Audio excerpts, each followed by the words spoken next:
Congratulations. Well, thank you very much, everybody. This is a very important day. It's a day that we're delighted to swear in Dr.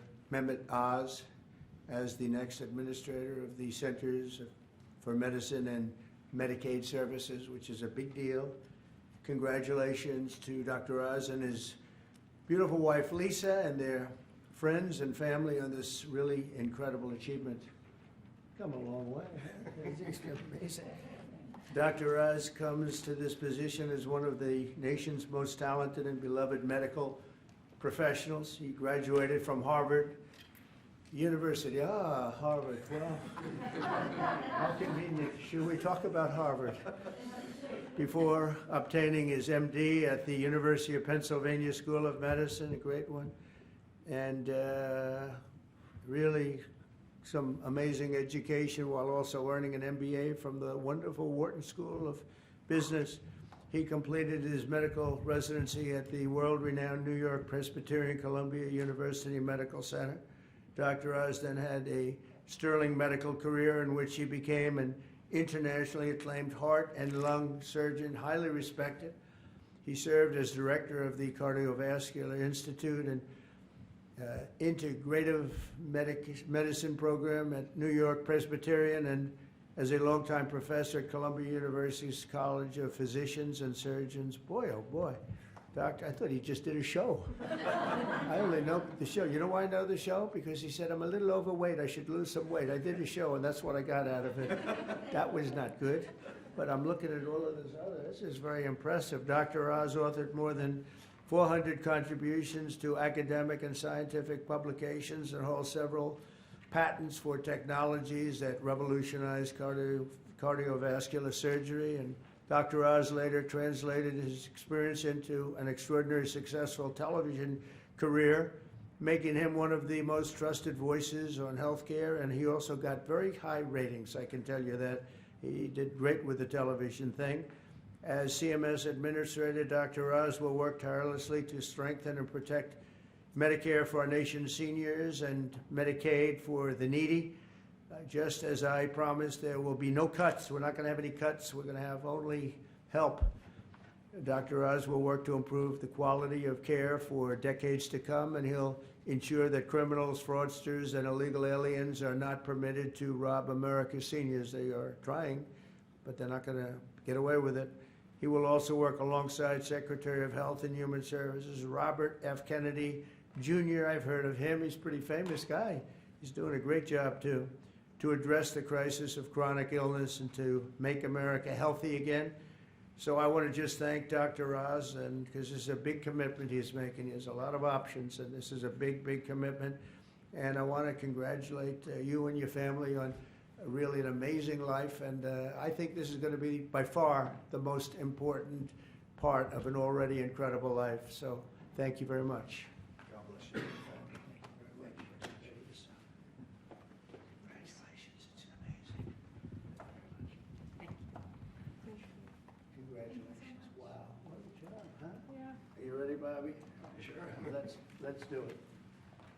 You put your hand on the Bible, your left hand, and raise your right hand. And repeat after me. I, Mehmet Oz, do solemnly swear I, Mehmet Oz, do solemnly swear that I will support and defend the Constitution of the United States that I will support and defend the Constitution of the United States against all enemies, foreign and domestic, against all enemies, foreign and domestic, that I will bear true faith and allegiance to the same, that I will bear true faith and allegiance to the same, that I take this obligation freely that I take this obligation freely, without any mental reservation without any mental reservation or purpose of evasion, or purpose of evasion, and that I will well and faithfully and that I will well and faithfully discharge the duties of the office on which I am about to enter. discharge the duties of the office upon I'm about to enter. So help me God. So help me God. God bless you. Congratulations. Thank you very much.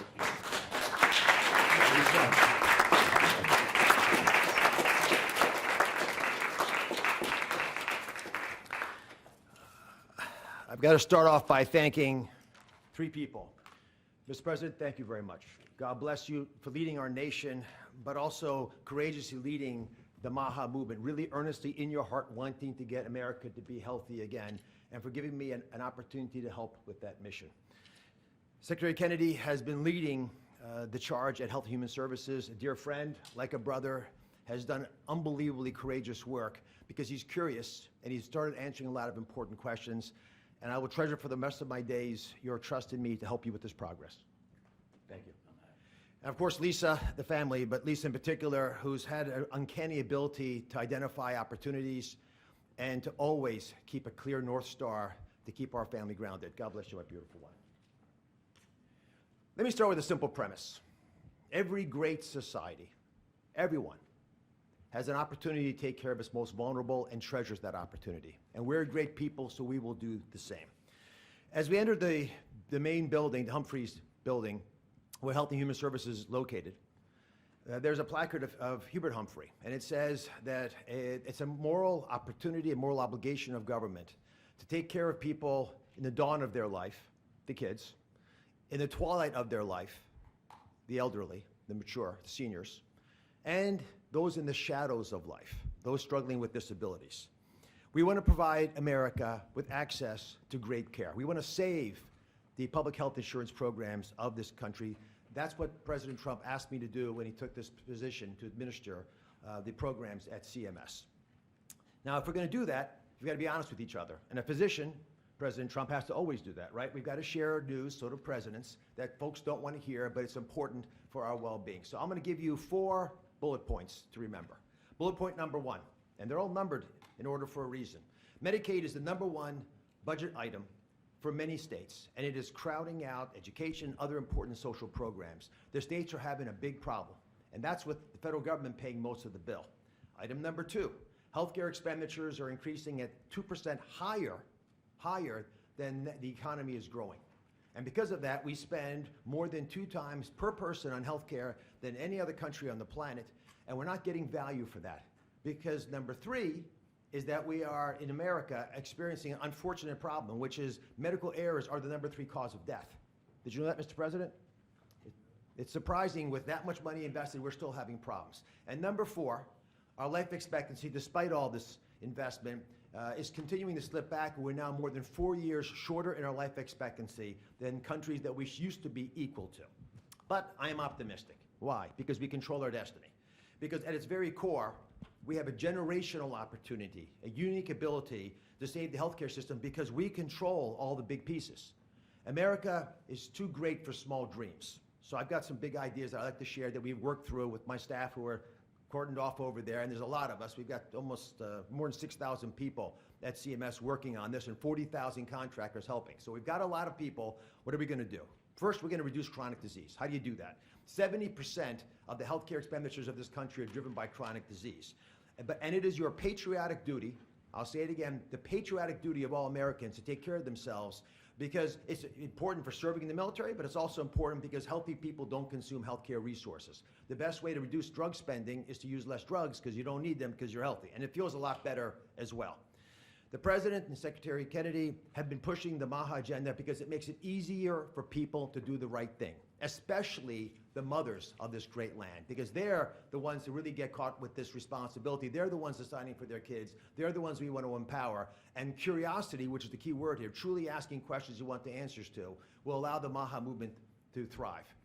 The next big thing we want to focus on is modernizing Medicare and Medicaid. That's how Americans will get the care that they want, need, and deserve. We need to empower patients and providers, both. The doctors and the patients both have to be equipped with better tools. And the President is showing that he actually does love and cherish Medicare with all these executive orders, like the one on transparency, sir, that really helps us by making sure people are equipped with information. So you shine a light in the dark shadows where so much of the problems happen with the healthcare system. And remember, the most expensive care is bad quality care. That's what we want to stamp out. And finally, we want to crush fraud, waste, and abuse. This is stunning to me. I've got a message for all the bad guys from me, the Secretary, and the President. We are going to stop people from stealing from our most vulnerable, from stealing with the taxpayers of America, or honestly trying to support these programs. And we're going to be able to do it in quite a few ways. We are coming for you. I'll give you a couple examples. Mr. President, these are ones that you may want to use in some of your future conversations. Almost 250,000 people, American citizens, were fraudulently enrolled without their knowledge in exchange programs by brokers who were unscrupulous, stealing from the U.S. government by pretending these people were on programs they never told them about. Tens of millions of dollars, Mr. President, are being spent on illegal immigrants receiving Medicaid in California, and they're pushing the bill to us. Should we stop that? I think so. That will not continue. We're spending about $1 billion on Medicaid programs for dual state eligible patients, which means you live in one state, but the system thinks you're another state, or maybe a third state, and we're paying all 3 states for services you're not getting because you don't live in 3 states all at once. And finally, and this one really bothers me, there are states who are using Medicaid dollars for people who are vulnerable are being used for non-medical purposes. For example, public labor unions are getting child care through some of this money. That doesn't make sense to me. Housekeeping, I wish I could get that for my home. There's a big problem with student loan repayments taking place with Medicaid dollars. That's not where it should be used. And we are paying for DEI programs. I could go on, but these are all programs, Mr. President, that we have created a war room at CMS to go after, to catch the fraud in real time before the money leaves the federal coffers, so we have the money to reinvest in healthcare to make it even stronger than it's been before. Together, we're going to make the care better. We're going to make the outcomes improve, and we're going to make sure that America can actually be the healthiest country that could ever possibly be. We'll make America healthy again. God bless you both, sir.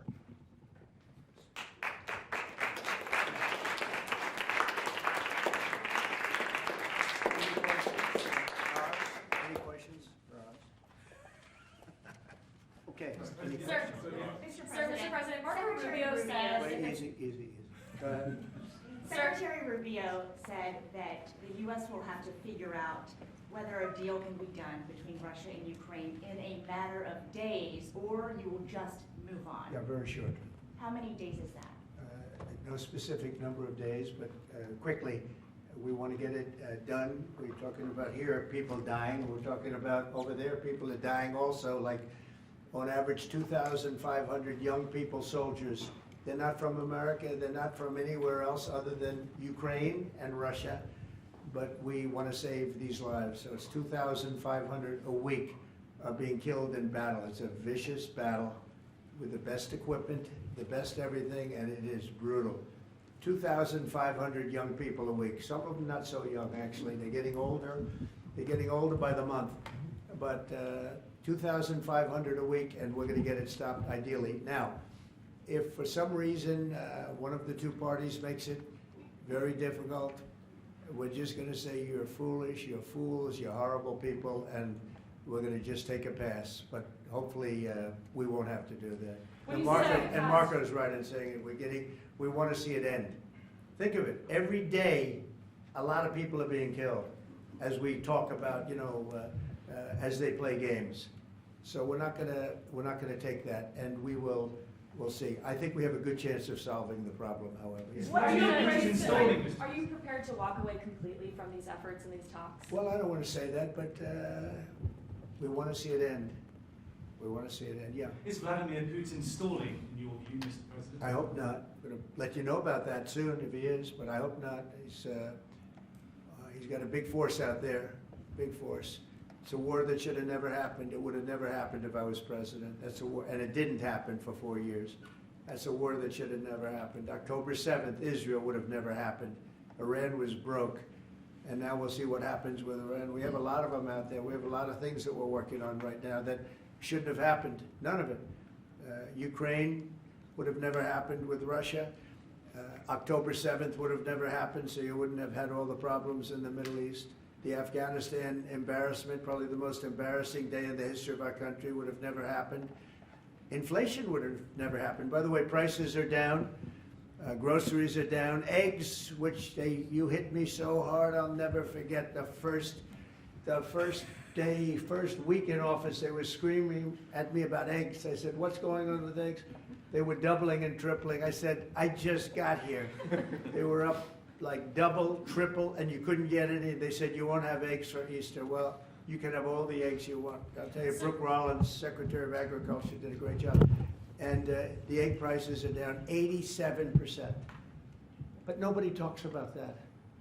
You can have all the eggs you want. We have too many eggs. In fact, if anything, the prices are getting too low. Mr. Sir, President, Uh, on Iran. So I just want to let you know, prices are down. Gasoline yesterday in 3 states hit $1.98 a gallon.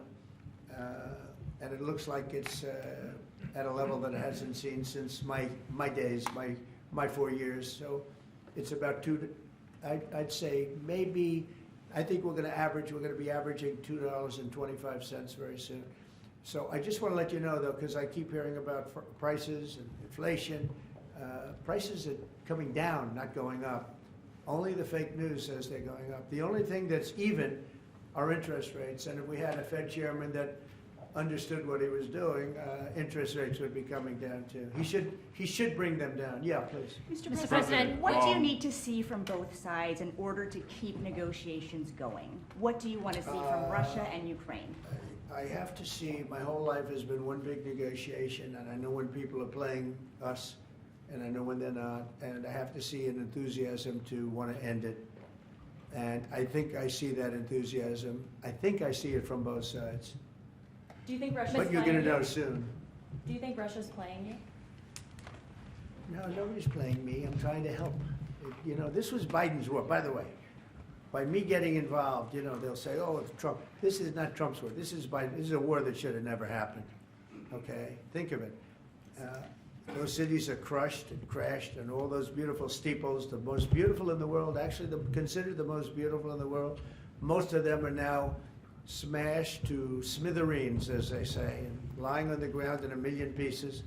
Those towns are crushed, the whole place. It's so horrible. And millions of people are dead, far more than you think. That's one thing you're going to get out of this war. You're going to find out that your estimates are far lower than, it's far worse than people think. Nobody's playing anybody. We are going to see if we can get it done. I think we have a really good chance of getting it done, and it's coming to a head right now. If you And do on Iran, decide and on Iran, to do you continue to think- support would you- Ukraine militarily, Say if you do decide to move on or take a pass, Mr. President, would you then continue to support Ukraine militarily? Well, I'm not going to say that because I think we're going to get it done. On Mr. Iran, the President, IRS Mr. is President, having there's Iran problems see- There's a group of Venezuelan men down in Texas who have been alerted that they are soon going to be deported under the Alien Enemies Act. Have you authorized that operation, I and don't know where are they about going the to go? group you're talking about, but if they're bad people, I would certainly authorize it, yeah. You know, I won an election in a landslide. We won all 7 swing states. We won by millions of votes. We won 2,750 districts to 505 districts. 2,750 to 505. That's why the map, when you look at it, is all red. And one of the biggest reason, I think the biggest single reason, actually, I'd like to say it's because of this, because I think they're going to come up with things that are incredible. But probably the biggest reason was because of the border and because of illegal immigration. And the people of this country want those people out. Because what Biden did, and I don't know if he did it, I'm not even sure he knows what the hell he was doing, but what his people did, representing him, was allow millions and millions of people from jails, from prisons all over the world, people from mental institutions and insane asylums, gang members, drug dealers, pouring into our place. And you know what? Our people voted for me to get them out. They want them out. They want them out. And we've done a hell of a job. And by the way, Ecuador and various places, but El Salvador, we've been helped by a lot of other states where they're helping us, actually.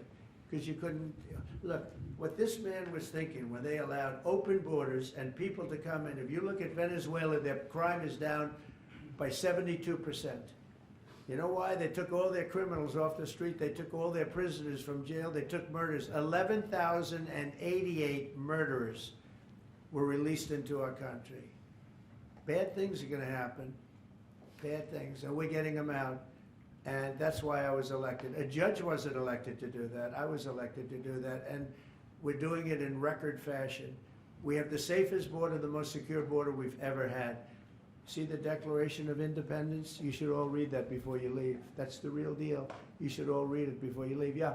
Mr. President, photos have emerged of Senator Van Hollen sipping what appears to be margaritas with Yeah. Abrego Garcia down in El Salvador. Do you encourage other Democrats to fly down to El Salvador to meet with this illegal alien who's an accused wife I beater? like this guy. See, now this is the kind of a reporter we like. There aren't enough of them. We got to get some more of them. But no, I appreciate that question. No, look, he's a fake. I know him. I know them all. They're all fake, and they have no interest in that prisoner. That prisoner's record is unbelievably bad. If you would go into the room, you might, if you would, Caroline, maybe go into the room and see if you can find that little slip. I wrote some things down. I don't know why you'd want to keep them, but I just we got a little biography of him. Did you help set up that?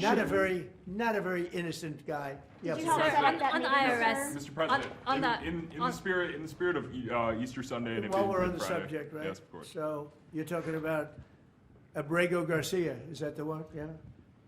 Is an illegal alien MS-13 gang member and foreign terrorist. This comes out of the State Department and very legitimate sources. I mean, I assume, I'm just giving you what they handed to me, but this was supposed to be certified stuff. In 2019, Garcia was issued a deportation order. 2 separate judges affirmed Garcia was a member of MS-13, which is a gang that may be even worse than Tren de Aragua. It may be worse. They kill people with knives because it's more painful. Very famous for the knifing and killing of 2 young 16-year-old girls walking to school one day, and they sliced them up into little pieces and killed them. That's MS-13. And 2 separate judges affirmed Garcia was a member of MS-13. When Garcia was originally arrested, he was wearing a sweatshirt with rolls of money pouring out, an MS-13 gang symbol that he was driving with 2 other known violent MS-13 gang members, 2 of the most violent members that we know of in the MS-13 gang of thugs. In 2022, Garcia was stopped by the Tennessee Highway Patrol and was found to be transporting 7 people from Texas to Maryland, and he had no driver's license. He was driving violently. In 2020 and 2021, Garcia's wife filed for a protective order from him and said he was violent and abusive and really scary, including allegations that he punched and scratched her on the eye, left her bleeding after throwing her laptop on the floor at her, ripped her shirt, and ripped off her shorts. He then grabbed her arm, leaving very severe marks. Garcia's wife also wrote in court, "At this point, I am afraid to be close to him. I just don't want to be close. I have multiple photos and videos how violent he can be and all of the bruises that he's left on me." She just couldn't get anywhere near him. This is the man that the Democrats are wanting us to fly back from El Salvador to be a happily ensconced member of the USA family. Isn't it a shame? And by the way, I've been hit pretty hard by fake shows, fake news, MSDNC in particular, where they talk about how evil I am, that this man would be thrown out of our country. This man is according to certified statements that we get, is a very violent person. And they want this man to be brought back into our country where he can be free and to stay as a happily Maryland, they call him the Maryland man. He's a Maryland father. No, this is a violent person. Who they don't talk about is that wonderful angel mom who lost her daughter, who had 5 beautiful children, and she was killed violently. And, she spoke, and she spoke unbelievably. I saw it, and the fake news didn't pick it up. She spoke. She was in tears. She's devastated. Her life is, essentially, she's told me her life is like over. But there was I think no stories. Isn't that true? No stories. Yes, sir. 0 stories. It was the most emotional thing. Everybody that watched it, they couldn't believe it. The fake news refused to put it up. So it's very sad. And yet they talk about this guy like he's an angel. See the angel up there? They think he's like that, like a little angel. Do you Sir, encourage also, other Democrats would to you be- visit? Would you be open You to know, it has letting no Iran? impact, the way she, it's just like, let it, no impact. It's just like unbalanced. Would you do that? Go ahead, what I would Sir, do. on Iran, would you be open to letting Iran Say that? keep some kind of civil nuclear program? No Or would impact the entire whatsoever. program need to be dismantled? I'm for stopping Iran, very simply, from having a nuclear weapon. They can't have a nuclear So weapon. the I entire want program Iran dismantled? to be great and prosperous and terrific. I stopped them once they were broke and they didn't have any money for Hamas. They didn't have any money for Hezbollah. There wouldn't have been an October 7th disaster. They were broke. They had no money, and they weren't spending it to terrorist organizations because they had none. When Biden came in, he took all the sanctions off. China wasn't allowed to buy. I said, if you buy, because they're their biggest customer, I said, you buy 1 barrel of oil, just 1 barrel of oil from Iran, and you can't do business in the United States. And by the way, we have nice conversations going with China just to intercede, you know. It's like really very good. But Have you spoken with Xi? with Iran, they can't have a nuclear weapon. And if they have a nuclear weapon, you'll all be very unhappy. You'll all be very unhappy. Have you 'cause spoken your with life, Xi? your life, Who is leading your those life trade will be in talks? great danger. Yeah. Mr. President. Yeah. Press out, everybody out. Press out. Leave everything, guys. You want to? Yeah, we're gonna. You guys will leave tables. Everybody else. You leaving everything?